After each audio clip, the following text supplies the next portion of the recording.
Manuel Valls, vous rentrez en France? En commentant ces mêmes informations, j'imagine que vous souriez parce qu'elles n'ont aucun sens. Je suis toujours étonné, d'ailleurs, c'est vrai, davantage en Espagne par... Vous êtes très présent en France quand même, ça suscite un... Mais c'est deux choses différentes. Moi, j'ai fait un choix très personnel. D'abord, le projet de candidature à Barcelone, qui était un beau projet, une ville magnifique, a été d'une certaine manière l'outil, j'ose pas dire le prétexte, mais j'avais envie de changer, j'avais envie de changer d'espace. Rien n'empêche d'avoir envie de changer à nouveau. La France vous tente? Oui, mais j'ai mon propre équilibre à préserver, ça me concerne. Je suis très amoureux de Susana, ma femme. Nous vivons une vie très, très belle, très équilibrée, avec nos amis, nos enfants respectifs, qui sont à Barcelone et à Paris.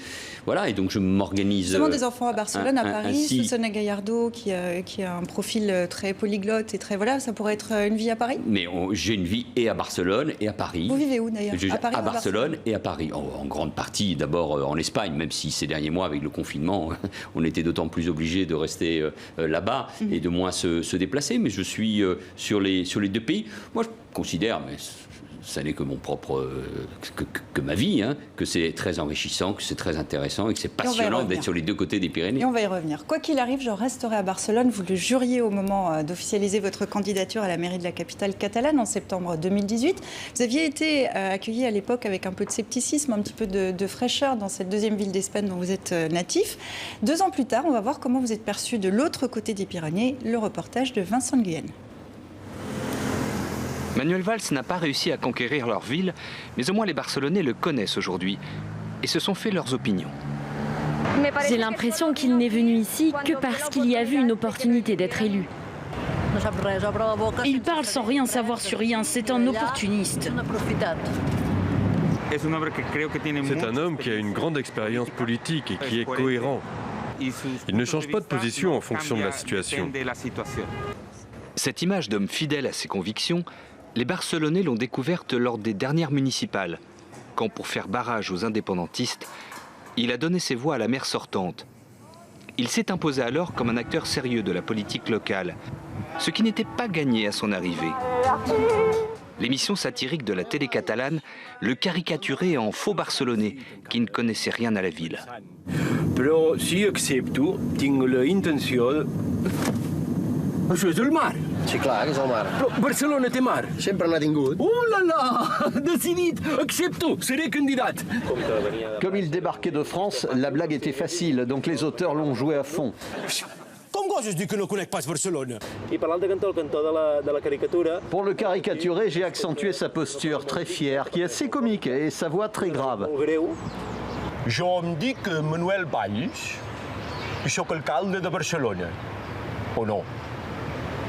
Clar, des de les eleccions el traiem menys. Depuis les élections, on fait moins de sketchs sur lui, parce qu'il fait moins de bruit. Il ne joue pas un grand rôle au conseil municipal. Et moi, ça ne m'arrange pas. Je préférerais qu'on le voit plus dans l'émission. A mi no m'agrada. A mi m'agrada que els meus personatges surtin al programa.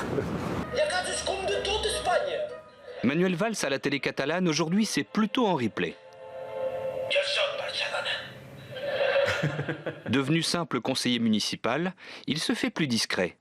De ce côté des Pyrénées, en tout cas. Il est invisible aujourd'hui. Et le doute que fait courir l'opposition à Valls, c'est que, bon, en fait, il est marié, il est heureux, et il vit à Paris, c'est chouette, bon, il vient ici quand il a son conseil municipal, mais il a pris sa retraite. Vous pensez qu'il se tourne plus vers la France maintenant? Il doit décider qu'est-ce qu'il veut faire. Vous pensez qu'il va rester à Barcelone? Je ne suis pas sûre que les Français en veulent encore. Je suppose qu'il va rester ici. Je rebondis, les Français veulent-ils encore de vous, Manuel Valls? Mais j'adore les micro-trottoirs. Mais d'une certaine manière, ces questions, moi, je ne me les pose pas. Je n'ai pas de mandat ici, je n'ai pas de responsabilité. Qu'est-ce qu'Emmanuel Macron voudrait de vous? Mais ce n'est pas le sujet. Moi, j'ai été Premier ministre. J'ai été ministre de l'Intérieur. J'ai occupé les plus hautes responsabilités dans les moments particulièrement difficiles. Si Emmanuel Macron vous propose un poste, mais moi, je ne vois plus les choses et la vie politique de cette manière. Mais j'aime mon pays. Je suis un patriote.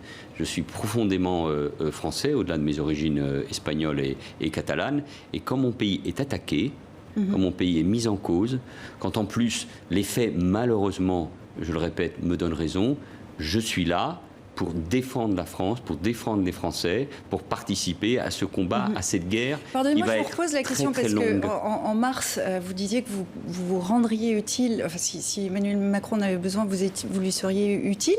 Est-ce que s'il vous propose un poste, vous acceptez? mais non, mais je ne vous répondrai pas de cette manière. Parce que je soutiens le gouvernement, je cherche un poste. Je critique le gouvernement, je ne suis pas content parce que j'ai eu un poste. C'est une vision misérable et petite de la politique. Et moi, je ne participe plus de ce jeu-là. Je me bats et je me battrai.